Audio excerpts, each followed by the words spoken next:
Assalamualaikum warahmatullahi wabarakatuh. Perkenalkan, nama saya Andriani Trisnawati dengan NIM 10111910015. Pada video kali ini saya akan menjawab beberapa soal dari strategi operasi rantai pasok, yakni soal yang pertama,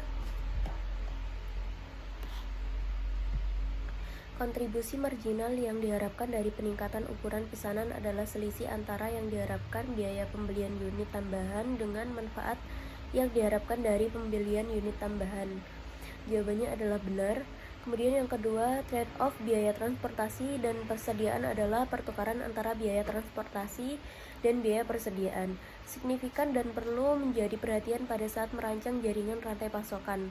Dua keputusan rantai pasokan mendasar yang melibatkan pertukaran ini adalah pilihan mode transportasi dan agregasi inventarisasi. Jawabannya adalah benar. Kemudian soal yang ketiga, bahan baku langsung adalah bahan yang akan menjadi bagian dari barang hasil produksi. Sedangkan bahan baku tak langsung adalah bahan yang berperan dalam pembuatan barang produksi, tetapi wujudnya tidak langsung terlihat pada barang yang dihasilkan. Jawabannya adalah benar. Kemudian pada soal poin B, yakni yang pertama, tingkat optimal ketersediaan produk dipengaruhi oleh beberapa faktor. Yang A, faktor-faktor apa saja yang mempengaruhinya dan berikan penjelasan masing-masing. Di sini yang pertama ada biaya kelebihan produk yang merupakan kerugian yang ditanggung oleh perusahaan untuk setiap unit terjual pada akhir musim jual. Kemudian yang kedua, biaya kekurangan produk, yakni margin hilang oleh perusahaan untuk setiap penjualan yang hilang karena tidak ada persediaan. Untuk soal yang B, apa yang dimaksud dengan CSL dan apa kaitannya dengan tingkat optimal ketersediaan produk?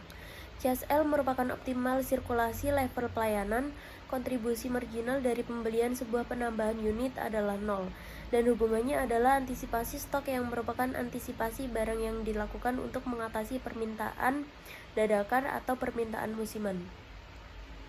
Untuk soal yang kelima, salah satu upaya untuk meningkatkan surplus rantai pasok adalah kolaborasi dengan pihak ketiga. Di samping kelebihan tersebut, ada resiko-resiko menggunakan pihak ketiga. Sebutkan 8 resiko menggunakan pihak ketiga. Ada 8 resiko menggunakan pihak ketiga, antara lain yakni sabotase, kompetensi dan keterampilan tenaga kerja, resiko regulasi, perubahan permintaan konsumen, transit delay, permasalahan pemasok, permasalahan produksi, dan juga keamanan cyber. Kemudian berikan inisiatif saudara untuk memitigasikan dan mengatasi resiko-resiko tersebut hingga dampaknya bisa ditekan seminimal mungkin.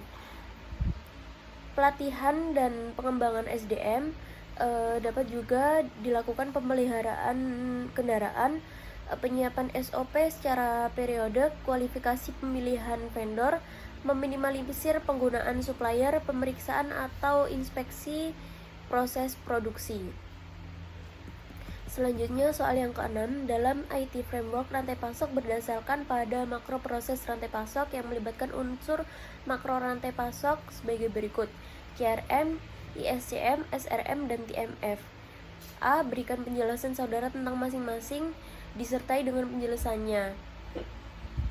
CRM adalah proses yang berfokus pada interaksi aliran bawah antara perusahaan dan pelanggan. Dalam pelaksanaannya, komponen utamanya adalah otomasi tenaga penjualan atau sales force.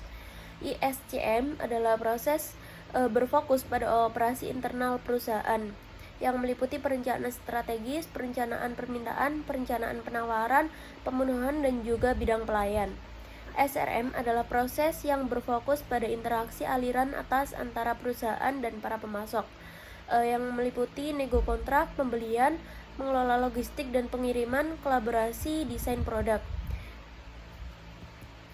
Kemudian untuk TMF, integrasi ERP sistem atau infrastruktur software. TMF sangat penting untuk proses makro dan proses komunikasi antara satu dengan yang lain. Kemudian untuk yang B, berikan penjelasan hubungan atau keterkaitan unsur makro rantai pasok tersebut dan TMF. Tujuan yang konsisten dengan cara fungsional perusahaan dalam proses membantu integrasi proses secara internal. Terdapat perangkat lunak penting yang turut mempengaruhi proses mikro rantai pasok, yaitu TMF. Untuk soal yang ketujuh, yakni perhitungan antara EOQ yang dihasilkan sebanyak 53.361 unit. Kemudian frekuensi pesanannya sebesar 26,2 kali. Untuk soal yang ke-8, safety inventory-nya diperoleh sebesar 8.000. Untuk persediaan rata-rata yang disediakan oleh SO dan RP-nya sebesar 5.000. Dan yang terakhir, hitung waktu rata-rata atau average flow time spans yang dihasilkan 5,2 minggu. Sekian dari presentasi hasil paparan tugas UAS SORP saya. Apabila ada kesalahan mohon dimaafkan. Terima kasih. Wassalamualaikum warahmatullahi wabarakatuh.